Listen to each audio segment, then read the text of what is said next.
Hi everyone, it's Bonita from Pennies to Dollars and welcome back to my channel. It is really dreary today. The humidity is super high. We've continued to have storms. So if the video is a little dark, that's what you're seeing. It is like 90% humidity out there. I've even got the dehumidifier going in the house. It is just yucky. So today we're going to talk about minimalism, the original minimalists. And it's not the ones that you see on Netflix or the documentary that you've seen on TV. It's the Depression era people. People like my parents. They were the original minimalists. And you all tell me that you love my stories from growing up, since I grew up with parents that were very frugal. And so I'm going to share some more of those stories with you today on how the Depression era people were frugal minimalists, the originals. So today I wanted to give you a few examples of the way my life was growing up, the way my household was growing up. My parents knew the difference between needs and wants. We hear a lot about needs and wants now, but it was very obvious to everyone in that era. There was no discussion about it. You knew what was a need and what was a want. You knew what was necessary and what was unnecessary. It was just black and white. There was no gray.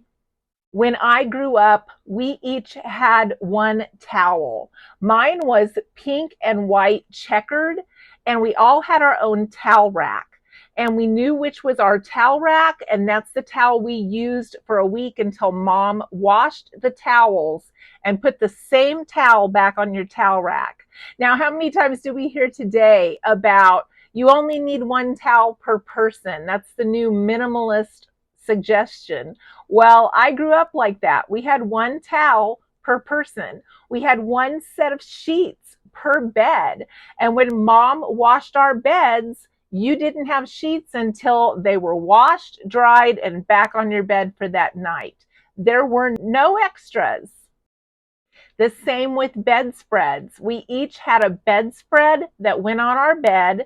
That's the only one we had. It never changed through our entire lives growing up. That was our bedspread. And it was the same with the curtains. Mom made the curtains. Everybody had a set for their window, custom made, and they never changed. Our entire life, we had the same set of curtains that would be washed and put back on your window. And these are things we thought nothing about growing up. There was one of most everything that we had because that's all that we needed. There wasn't that instinct back then to want more or need more or get tired of what you had. You appreciated what you had. That was yours. It was my specific towel, my specific curtains, my specific bedspread. And there was some ownership to the fact that those were mine. No one else was going to use those. And when they were on my bed and on my window, that was my room. There was no bought or purchased cakes like there are today. Mom made all of our birthday cakes and decorated them, and sometimes made them into shapes. Nothing fancy, but my brother had like one of those triangle type flags, like maybe you would have seen back in the day in a gymnasium to win an award for championship basketball or something. They were very simple, but they were well thought out. They had a lot of love behind them, and they were special to us. Graduation cakes, again, she made all of them. None of these things were ever purchased at a store like they so frequently are now. We walk by the bakery with the graduation cakes, the birthday cakes, all of these celebration type things that you can get at the bakery, special cupcakes, all of those types of items that you might pick up and just use as part of a normal routine to maybe take to the class for your kid's birthday, maybe during one of the big parties that we throw nowadays for the little kids. They were very simple back then, very minimal. We had two pictures on our wall growing up, JFK and Jesus. That was it. There were no knickknacks. There was no curio cabinets. There was no shelving with any sort of thing on it. It was a very empty, plain room with the two people that my parents held in the highest regard, JFK and Jesus. So I grew up seeing those on our wall and not thinking anything about having bare walls. That was just normal. I didn't grow up getting an Easter basket. That wasn't normal at my house. I did grow up coloring eggs, and that pesky Easter bunny would hide my eggs every single year. And after I colored them and I put them in the fridge, I'd wake up the next day and he had gotten into the fridge and scattered my eggs every single year. There was no stopping him. And I would look forward to seeing that he had got in them again this year, and I had to collect them all because we were going to eat them and he'd scattered my eggs. So I didn't feel like I missed out on anything. It was a special part of my childhood. And I think the routines and the traditions that we start with our kids, they are so important. They don't have to look like other people's traditions. They don't need to feel left out if they do a different tradition than what their friends do. We didn't have chocolate Easter bunnies. We rarely even had candy. If we had candy, it was usually cinnamon Imperials or lemon drops. That was my mom and my dad's favorite hard candy. So if we got something like that, it was usually on a vacation and we would all share them in the cab of the pickup.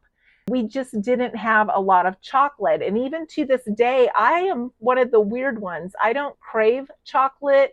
I could go without a candy bar indefinitely. Once in a blue moon, I'll think, wow, a candy bar sounds good. I maybe eat one a year. I just do not have that desire. And it's probably because I grew up without that. My grandma had that ribbon candy in a bowl on her table at Christmas time, the kind that was so big for a little 5-year-old to stick in your mouth that you just drooled all down your face eating it. And it was so special. And mom would always say, get a little piece because I would make such a mess. But it was a special thing that only grandma had. And so again, we looked forward to going to grandma's and getting a little piece of her ribbon candy out of her bowl. Valentine's Day was the same thing. We would make out Valentines for our friends at school. We didn't get chocolate at home. We didn't get anything from our parents for Valentine's Day. It was considered a kid's holiday when I grew up. My parents didn't get each other anything for Valentine's Day. And we would make our little mailboxes at school and share Valentines. And once in a while, when you opened your Valentine box, maybe a kid or two in your class would have been able to buy gum and give each kid a stick of gum on their Valentine. And that was a big deal if you got one or two sticks in your Valentine box. Other than that, you read the sentiment on the front and who it was from, and you treasured that. The only thing that I look back on and I think they were not minimalists was a traditional thing of no white shoes after Labor Day. Do you remember that rule? We don't follow it today, do we? But when I grew up, I had a little pair of black shiny shoes with a buckle for church and a little pair of white shiny shoes with a buckle for church. The white ones were for summer until Labor Day. The black ones were for the rest of the year. And again, it made the white shoes so special when summer rolled around and you could wear the white shoes. But once Labor Day hit, they had to go back in the closet. And by next year, they didn't fit. So we would have to get another pair of little shiny white shoes with a buckle. But it was a special time to switch those shoes out. We didn't have multiple pairs of shoes. I had school shoes and I had the little black pair and the little white pair, and that was it. Even your tennis shoes couldn't be white because you couldn't wear them all year long or you would break that rule. So we had to get a dark colored tennis shoe to wear, or I would have had to have had two pairs of tennis shoes, and that wasn't going to happen. Insults even looked different back in that day, if you can imagine. I remember having to go to the farm and many times spending 16, 17 hours a day at the farm. And I would sit in the pickup and it would be so hot and I would be so sweaty. And I had to pay attention because every round that Dad made with the combine, when the auger would throw out all of the wheat dust, I had to be on my toes and I had to roll that window up fast before all of that dust came in and just stuck to my sweat. And then once he got around and you're just sweating in the truck, you unrolled it as fast as you could to get some air. I spent all day long rolling up that window and unrolling that window. I would take color books, I would take some books to look at, and that's what I did all day. My parents wouldn't let me stay home alone. Even when I got to be around 12, they said, no, we're gone too many hours. You have to come. And I would be so upset. And I would tell my dad, I am never marrying a farmer. And he would say, now that is not nice. And I meant it. I thought, if farming is like this, I want no part of it. I don't want to live my life living in the heat, sitting out here all day long. And I remember when he would break down, I would get so excited. I would think, yay, he broke down. We can go home.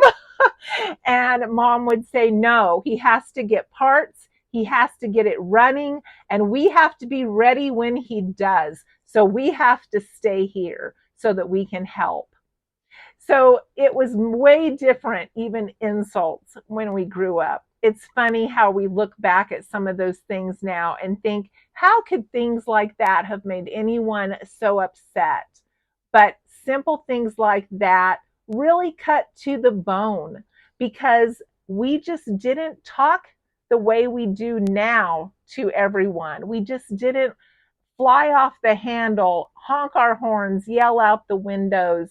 We just didn't do those things back then, not in any of the areas that I was in anyway. It was a pretty calm, cool, collected type of community. So these are some of the values that I was raised with. Minimalism was very apparent in that decade. It was very apparent throughout my parents' lives. And they shared that with us. They shared those values. And I find myself leaning more and more to them as I get older. I realize I don't need new curtains. I don't need a new bedspread. I don't need new things in my house to dust or to make the house seem prettier. And the older I get, the simpler I want it. Let me know if you feel the same way. So I hope you've enjoyed these memories today. I really enjoy the time that you spend with me, and thank you so much for watching and listening to my stories. You have a great day.